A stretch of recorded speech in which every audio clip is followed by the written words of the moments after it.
Bienvenidos a un nuevo episodio de El Hampa Bruta, el canal donde el glamour y la violencia se cruzan para revelar la verdad detrás de las leyendas criminales. Hoy no vamos a glorificar a un mafioso, sino a examinar con rigor la figura de un hombre que quiso pasar de pistolero a empresario y cuya ambición terminó costándole mucho más de lo que podía pagar: Benjamin Bugsy Siegel. En El Hampa Bruta nos basamos en hechos documentados, en archivos públicos y testimonios que han sobrevivido al paso del tiempo. Lo que escucharán es una narración dramatizada, pensada para acercar estas historias al público, pero siempre con un compromiso. No glorificamos el crimen ni la violencia, las exponemos para entender cómo marcaron a la sociedad y a la historia. Esta es la historia de un inmigrante judío que salió de las calles de Brooklyn para codearse con las estrellas de Hollywood, de uno de los primeros en imaginar la transformación de Las Vegas, y de un gángster cuya obsesión por el lujo lo llevó a enfrentarse incluso con sus propios socios. Un hombre implacable y seductor, cuyo mayor proyecto se convirtió también en su condena. Pero antes de continuar, cuéntanos en los comentarios: ¿crees que la visión de Siegel sobre Las Vegas fue un sueño adelantado a su tiempo o una locura que selló su destino? ¿Desde qué país nos estás viendo? Y recuerda, si estas historias te hacen reflexionar sobre el lado oculto del poder y el crimen, apóyanos con un me gusta, suscribiéndote, activando la campanita y compartiendo este video. Cada acción tuya nos ayuda a seguir investigando con seriedad. Y si quieres apoyar un poco más, ya puedes unirte como miembro del canal. Y ahora sí, entremos en la vida, auge y caída de Benjamin Bugsy Siegel, el gángster que soñó con transformar un desierto en un imperio de neón. Hay nombres que evocan imágenes de glamour y violencia a partes iguales. Nombres ligados al brillo de los focos de Hollywood y a la oscuridad de los callejones de Nueva York. Benjamin Siegel fue uno de esos hombres, un constructor de imperios que no usaba ladrillos, sino miedo, y cuya visión más audaz no fue un negocio ilícito, sino un oasis de neón en medio del desierto. Pero para entender al visionario, primero hay que conocer al muchacho. Nuestra historia comienza el 28 de febrero de 1906, en Williamsburg, Brooklyn, en el corazón de una familia de inmigrantes judíos, pobres y sin futuro aparente, nace Benjamin Siegel. El barrio es su escuela y la calle su única aula, un mundo donde la supervivencia se gana con los puños y la astucia. Siendo apenas un adolescente, su camino se cruza con el de otro joven con su misma hambre y ambición, un inmigrante polaco llamado Meyer Lansky. No es solo el inicio de una amistad, sino la fundación de una de las alianzas más poderosas y legendarias en la historia del crimen organizado estadounidense. Juntos, crean la Bugs and Meyer Mob. La prohibición, la ley que prohibía el alcohol, fue para ellos una invitación. Se convierten en una fuerza temida en el mundo del contrabando, el juego ilegal y, según se cuenta, los asesinatos por encargo. Siegel se gana una reputación de ser implacable, violento y con un temperamento explosivo, un apodo que odiaría toda su vida. Bugsy, que podría traducirse como bichito o loco, nace de esa fama. Para sus socios, sin embargo, era valiente. Para sus enemigos, era letal. La Bugs and Meyer Mob no era una pandilla cualquiera. Mientras muchas bandas de la época confiaban solo en la fuerza bruta, ellos combinaban la violencia con la estrategia de Meyer Lansky, operando casi como una pequeña empresa del crimen. Diversas fuentes señalan que, además del contrabando y el juego ilegal, eran buscados para trabajos delicados por familias criminales más grandes. Aunque no hay pruebas judiciales concluyentes de que fueran la garantía en asesinatos por encargo, esa fue la reputación que acompañó a la banda y que alimentó su leyenda en los bajos fondos. Esa fama los colocó pronto en el gran escenario. A finales de los años 20 y principios de los 30, Nueva York era un campo de batalla. La llamada Guerra de Castellamarese enfrentaba a las dos facciones más poderosas de la mafia italiana, la de Joe Maseria y la de Salvatore Maranzano. El conflicto era una sangría que debilitaba los negocios para todos. Un grupo de jóvenes mafiosos, entre ellos Charles Lucky Luciano y Meyer Lansky, entendió que la única forma de prosperar era acabar con la vieja guardia y sus tradiciones. Su proyecto era revolucionario: crear un sindicato nacional del crimen, una comisión que funcionara como un consejo de administración, capaz de repartir territorios y resolver disputas sin guerras abiertas. Pero para que naciera ese nuevo orden, lo antiguo debía caer. El primer obstáculo era el propio Joe Maseria, un hombre aferrado al poder y a los viejos códigos.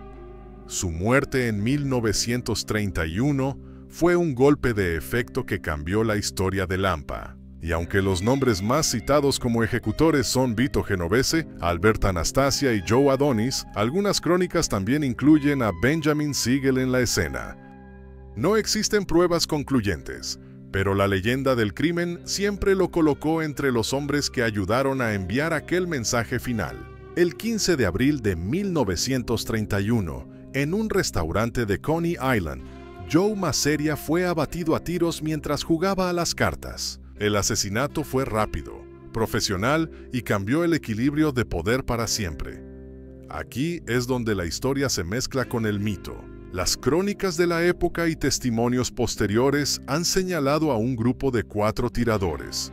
Entre los nombres que más se repiten, junto a figuras como Vito Genovese y Albert Anastasia, aparece el de Benjamin Siegel. Aunque nunca existieron pruebas concluyentes que lo confirmaran en la escena, su reputación era tal que su participación se dio por sentada. Fuera él uno de los pistoleros o no, el resultado fue el mismo. Luciano y Lansky consolidaron su poder y la Comisión Nacional del Crimen nació de las cenizas de Maseria. Con el nuevo orden establecido, la comisión decide expandirse. A finales de los años 30, envían a Siegel a la costa oeste. Su misión: tomar el control de las operaciones en California. Y es aquí donde Benjamin Siegel se transforma. El gángster de Brooklyn se pule, se reinventa y se convierte en una celebridad. Se instala en Hollywood, se codea con estrellas de cine como Jean Harlow y Clark Gable, compra una mansión en Beverly Hills y vive una vida de lujo y excesos. Pero bajo esa fachada de glamour, seguía siendo el ejecutor implacable de la comisión. Tomó el control de los sindicatos de extras del cine, una fuente masiva de extorsión, y expandió las redes de juego ilegal por toda la costa. Era el rey no oficial de Hollywood, un hombre tan encantador en las fiestas como peligroso en los negocios. Pero California se le quedó pequeña. La mente de Siegel siempre iba un paso por delante, buscando la próxima gran oportunidad, el golpe que lo legitimara y lo convirtiera en un verdadero empresario a los ojos del mundo. En aquellos años, Nevada era un estado desértico y poco poblado, donde Las Vegas apenas empezaba a crecer gracias a la construcción de la presa Hoover. La ciudad no era más que una pequeña parada con algunos casinos modestos en Fremont Street, sin el brillo que después la haría famosa. Fue allí donde, más que descubrir Las Vegas, Siegel encontró un proyecto que podía transformar su vida.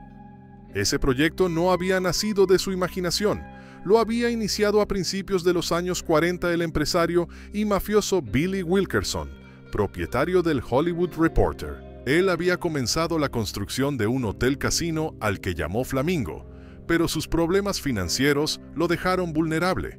En 1945, Siegel tomó el control del plan, lo amplió y lo convirtió en una obsesión personal. Su idea era levantar un resort de lujo en medio del desierto, un paraíso de opulencia pensado para atraer a los más ricos y glamurosos del país, con acabados de primera, servicio impecable y un casino diseñado para ser una máquina de dinero legal para la organización.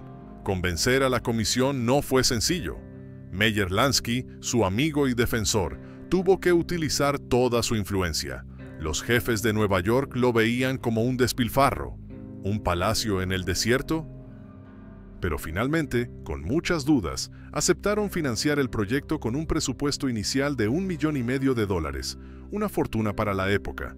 El nombre del hotel también quedó envuelto en el mito. Algunas versiones dicen que Flamingo hacía honor al apodo de Virginia Hill, la novia de Siegel, mientras que otras sostienen que ya era el nombre original de Wilkerson. Sea cual fuere la verdad, el sueño de Benjamin Siegel tenía luz verde. La construcción del Flamingo se convirtió en la obsesión personal de Siegel. No quería simplemente un casino, quería una obra de arte. Exigía los mejores materiales, muchos de los cuales tenían que ser importados a un coste altísimo en la posguerra. Contrató a los mejores arquitectos y diseñadores y supervisaba cada detalle personalmente. Pero su perfeccionismo y su falta de experiencia en la construcción se convirtieron en un pozo sin fondo. El presupuesto original de $1,5 millones se evaporó rápidamente. Los costes se dispararon por la mala gestión, el robo de materiales por parte de los contratistas y, según se cuenta, por los propios caprichos de Siegel, que ordenaba derribar paredes enteras si no le gustaba cómo quedaban. Siegel volvía una y otra vez a sus inversores pidiendo más y más dinero. El presupuesto subió a 2 millones, luego a 3, a 4. Cada dólar extra aumentaba la tensión con la comisión. Meyer Lansky intentaba calmar a los jefes en Nueva York, quienes empezaban a sospechar que Siegel no solo era un mal gestor, sino que además podía estar robándoles. En esas reuniones surgió con fuerza la versión de que desviaba fondos a cuentas en Suiza junto a su novia Virginia Hill. Fue una de las teorías más repetidas, pero nunca se comprobó. Al parecer, más un rumor sostenido por testimonios que una evidencia real. La presión era enorme. Siegel sabía que su vida dependía del éxito del Flamingo. Se apresuró a fijar una fecha de apertura, aunque el hotel no estuviera ni mucho menos terminado. Necesitaba demostrar a sus socios que su visión no era una locura, que el dinero empezaría a fluir y que la apuesta en el desierto daría sus frutos. El presupuesto final, según diversas fuentes, superó los $6 millones. La gran noche llegó el 26 de diciembre de 1946. El Flamingo Hotel and Casino abrió sus puertas al público, y fue un desastre absoluto. Aunque el casino y el teatro estaban operativos, las habitaciones del hotel aún no estaban terminadas, por lo que los invitados no tenían dónde alojarse. Según algunos relatos, para colmo de males, el mal tiempo impidió que muchas de las estrellas de Hollywood que Siegel había invitado pudieran volar desde Los Ángeles. El casino, que debía ser la joya de la corona, tuvo una noche de mala suerte.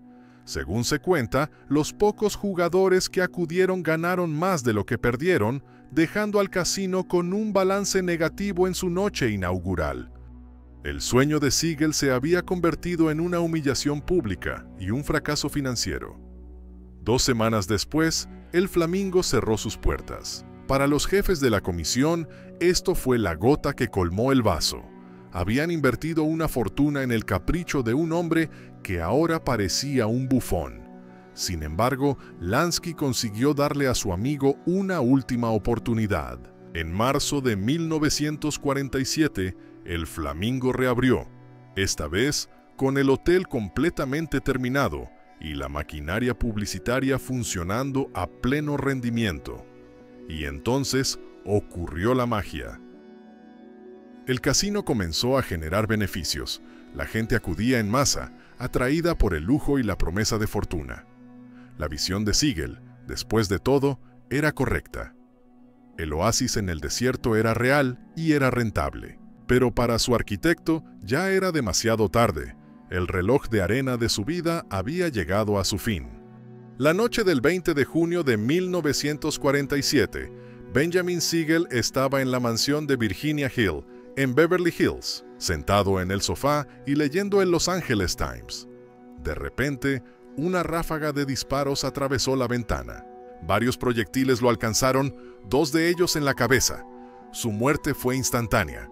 Hill no se encontraba en la casa aquella noche, estaba en Europa. El arma exacta nunca se determinó oficialmente. Algunas versiones hablan de una carabina M1, otras de una pistola automática calibre .30. El asesinato nunca fue resuelto oficialmente, pero las teorías apuntan en una dirección clara: Tras su muerte, el control del Flamingo pasó inmediatamente a manos de la mafia. Se popularizó la idea de que, minutos después, dos hombres entraron en el casino para tomar posesión, pero es parte de la leyenda popular. Lo que sí es cierto es que la organización no tardó en asumir el mando.